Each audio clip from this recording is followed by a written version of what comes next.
Where are the diapers? As I walk through the valley of the shadow of death, I take a look at my life and realize there's nothing left. Cause I've been blasting and laughing so long that even my mama thinks that my mind is gone. But I ain't never crossed a man that didn't deserve it. Me be treated like a punk, you know that's unheard of. You better watch how you're talking and where you're walking, or you and your homies might be lying in chalk. I really hate the trip, but I gotta. Hi, my name is Kirby. And I'm Jackson. And this is Coog Cinema Reviews. For Boss Baby.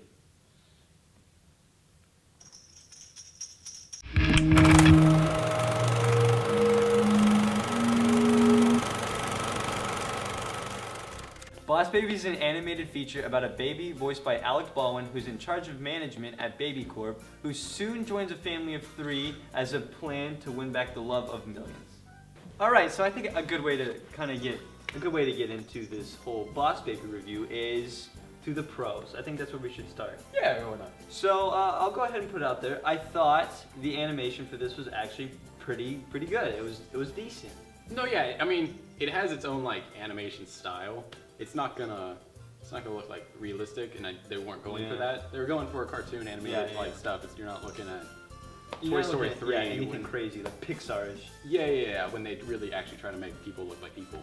It has its like bland kind of artistic value, but when it comes to like smoothness, I guess you could say, you know what I mean, in the animation and actual facial features, it does a really good job, as you can see by this guy. There was an actual baby that looked like this. Look at those eyebrows and look at that smirk. But yeah, I think that's one of the big areas the film really succeeded in and was most noteworthy to me. Yeah. Going along with the animation, there were a lot of scenes that they took, I guess you could say, risk or try new things. One of the main characters had a vivid imagination, so they brought you to different worlds a lot, and they did really well with that. Okay, so another thing I really liked with this film was the voice acting. I thought it was incredible. I think Alec Baldwin did like a great job as the baby. I mean, that might just be me, but I thought he legitimately stole the movie. Like, he was good. Like, I really enjoyed him as it. Like, he knew what was going on and how he needed to be in there. It wasn't like 9 Lives with Kevin Spacey, where it was like a monotone, just like, I have to be here and I want money, so that's why I'm doing this. Like, Alec Baldwin cared. Yeah. His voice was just as animated as his character, and that was really well done. Definitely. And I think everyone did a really good job. That's another thing that really brought this movie to life, and is a really good part about it is the voice acting. It was there with the animation. Like you said, it gave it life. What I really liked is just the beginning. It starts out well. No spoilers, I guess, in a way. It's the intro credits. I really enjoyed the fact that they set up the story so well in just the intro credits.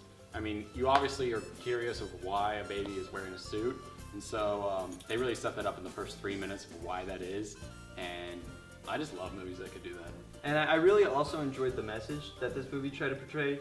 It's a really good message for like children and all that. It's about, you know, love towards others, how some things will take love away from you, and you have to kind of learn to deal with that. It had a pretty good message for it, and it showed a lot about family issues too. Like when a new child comes in, the one that was there and was the center of attention has to deal with that. Yeah. And that was a big part of the movie, and I thought that message really grew on me as the movie, you know, went on. Going off of great message for children, is this a children's movie? All right, so the first con, I guess, of going into cons review. Yes. Yeah, there was a lot of humor that was not steered towards children. It would have taken like an adult mind to kind of understand, like a lot of references.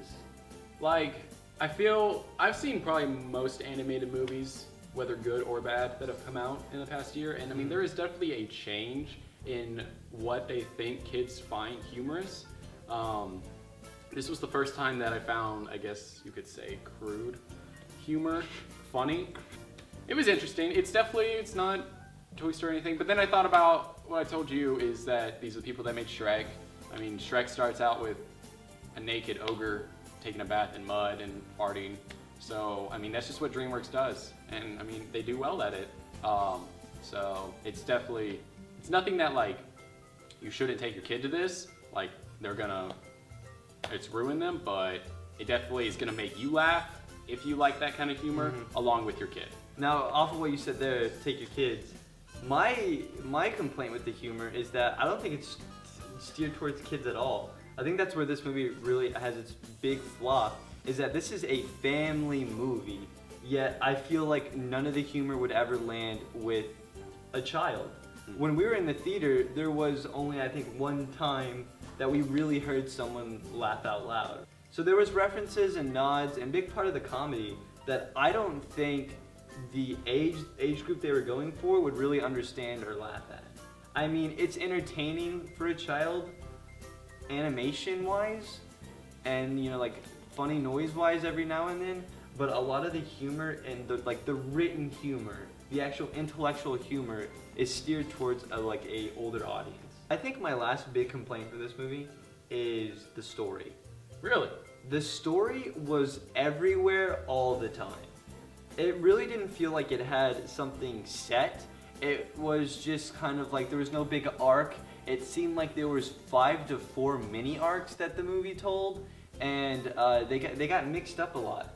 Going off of that, because I do agree with you. I think they had a conflict, but they didn't have a story, and so it was just a constant.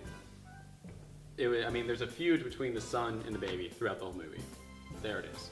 Don't know if that's a spoiler, but it really it kind of just goes on over and over. And I mean, it's not like it gets really boring. I never felt like I was like, all right, just get it over with. But how they ended it, it didn't feel like it connected at all with what we saw in the first hour. Yes, the ending definitely did not feel earned. I would watch this movie again.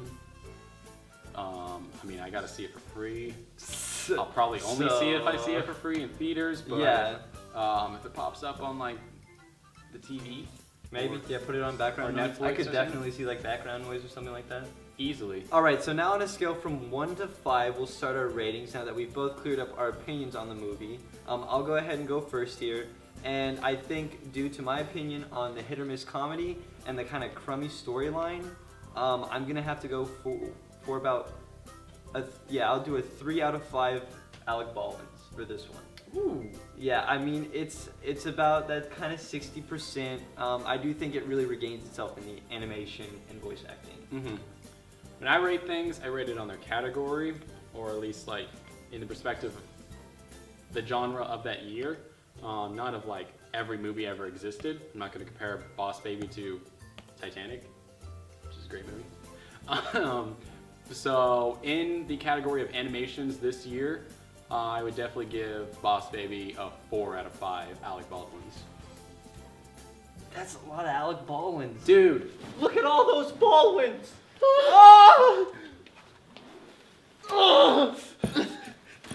For Coog Cinema Reviews, I'm Kirby Carlock. And I'm Jackson Brock, and we'll see you next time. Bye!